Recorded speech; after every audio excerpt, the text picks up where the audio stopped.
Cristo está entre nós, está e sempre estará. Sejam todos muito bem-vindos, amados irmãos e irmãs, à nossa reflexão acerca do Santo Evangelho do dia, que hoje é tirado do Santo Evangelho, segundo São Lucas Evangelista, do capítulo 16, versículo 15 ao 18, e do capítulo 17, versículo 1 ao 4.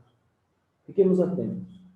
O Senhor disse aos judeus que dele se aproximaram: Vós gostais de parecer justos diante dos outros, mas Deus conhece vossos corações. Com efeito, o que é importante para as pessoas é detestável para Deus. Até João, a lei e os profetas. A partir de então, o reino de Deus está sendo anunciado, e todos usam de força para entrar nele. Na verdade, é mais fácil passar o céu e a terra do que cair um só tracinho da lei. Todo aquele que despede a sua mulher e se casa com outra, comete adultério. E também comete adultério quem se casa com uma mulher despedida pelo marido. Ele disse ainda a seus discípulos: é inevitável que surjam ocasiões de pecado, mas ai daquele que as provoca. Seria melhor para ele ser atirado ao mar com uma pedra de moinho amarrada ao pescoço, do que fazer cair um só desses pequeninos. Cuidado, portanto. Se teu irmão pecar, repreende-o. Se ele se arrepender, perdoa-lhe. Se pecar contra ti 7 vezes num só dia, e 7 vezes vier a ti dizendo estou arrependido, perdoa-lhe. Glória a vós, Senhor, glória a vós. Caríssimos irmãos e irmãs, nosso Senhor hoje nos fala sobre a lei e os profetas. A lei e os profetas foram até São João Batista. Desde São João Batista, o reino de Deus é anunciado com poder, com força e poder. São João Batista não anunciou o Evangelho como o Cristo, mas anunciou que o Cristo estava às portas. Então, o Cristo se aproximou de nós e nos ensinou o Santo Evangelho. E para que os judeus entendessem que o Cristo não veio para destruir a lei e criar algo novo, completamente novo, ele nos mostra o seguinte: é mais fácil que o céu e a terra passem do que um só tracinho da lei desapareça. Isso significa que o Cristo veio sim para fazer novas todas as coisas, através da plenitude da lei e dos profetas. O cumprimento pleno, que só pode nos levar até aquele Senhor magnânimo, o grande Deus, que conhece nossos corações e nossos rins. Ou seja, que sabe o que se passa no mais íntimo de nós, seja para o bem, seja para as decisões, seja para o pecado. O Senhor conhece os nossos pecados e por isso nos deu a grandiosa graça do arrependimento. O arrependimento é uma graça tão grande que nem mesmo os anjos o podem concretizar atualmente. Nem mesmo aos anjos é dado o poder de se arrepender. E, no entanto, a nós foi dada a grande graça do arrependimento. Por isso, é que cada vez que o nosso irmão peca contra nós, devemos lhe perdoar, porque se não perdoarmos as falhas de nossos irmãos para conosco, não poderemos dizer ao nosso Pai que está nos céus: perdoai as nossas ofensas, assim como nós perdoamos a quem nos tem ofendido. Porque devemos sim perdoar aqueles que nos ofendem.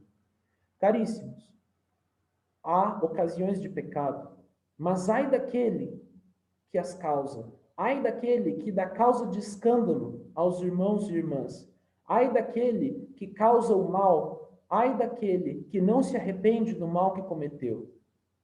Porque para ele seria melhor ter sido arremessado ao mar com uma pedra de moinho ao pescoço, do que ter cometido o pecado, do que ter causado escândalo. Caríssimos, vemos aqui que o Cristo leva a lei e os profetas à sua plenitude de fato. Os judeus diziam: mas Moisés nos disse que podemos dar a carta de divórcio à esposa. E o Cristo então lhes diz: claro, vossos corações eram duros. E de fato, isso foi uma obra pedagógica da parte de Deus, porque os judeus, naquela época, eram capazes de sacrificar seus próprios filhos aos demônios. Eles eram capazes de desejar o derramamento de sangue. Então Deus permitiu, naquela época, que pudessem afastar de si suas mulheres, mas isso não significa que foi do agrado do Senhor, no sentido de ter sido a plenitude do desejo de Deus. Porque o Cristo diz que não foi assim desde o princípio. Deus fez o homem e a mulher e devem se unir. O homem deve deixar sua casa, unir-se à sua mulher, tornar-se uma só carne com ela. Caríssimos, por que é que o matrimônio é tão importante? Porque o matrimônio é um sacramento que aponta para uma realidade ainda superior.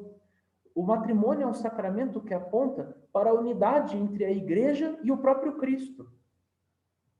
Aquele que é adúltero, no sentido espiritual, é aquele que é herético, aquele que ensina as heresias e as propaga, aquele que propaga o cisma nas igrejas de Deus, aquele que influencia pessoas com vãs filosofias que são completamente erradas, aquele que baseia sua vida em fábulas artificiosamente elaboradas. Caríssimos, não podemos abandonar a Santa Igreja de Deus, porque ela é o nosso lar, ela é o nosso corpo, ela é o corpo do Cristo ao qual somos chamados a participar. Nós todos somos chamados à santidade, não só um pequeno grupo, mas todo ser humano é chamado, é vocacionado a ser santo, a ser um santo de Deus. E isso é uma grande alegria, porque assim, através da Santa Igreja, nós nos unimos ao Cristo nas núpcias do Cordeiro redivivo. O Cristo é o Cordeiro que foi imolado e está vivo eternamente diante do Pai. Ele que há de vir e julgar os vivos e os mortos, e cujo reino não terá fim, é aquele que nos apresenta diante do Pai e nos deseja enlaçar em seu amor infinito. Por isso o matrimônio é tão importante, porque a eternidade no céu, a santidade, é uma relação matrimonial com o Cristo. O matrimônio aponta para esse relacionamento em verdade. Por isso é tão importante que, se conhecemos alguém que está numa relação amorosa irregular, ou seja, diversa daquela que a igreja ensina, por isso é tão importante que rezemos por essas pessoas, para que se arrependam e se aproximem uns dos outros, um cônjuge do outro, e peça perdão pelo erro em que está fazendo com que incorra. É por isso que nós devemos rezar para que todas essas pessoas peçam o perdão do Senhor e se reconciliem com Ele. Claro, não devemos maltratar essas pessoas, isso é óbvio e evidente.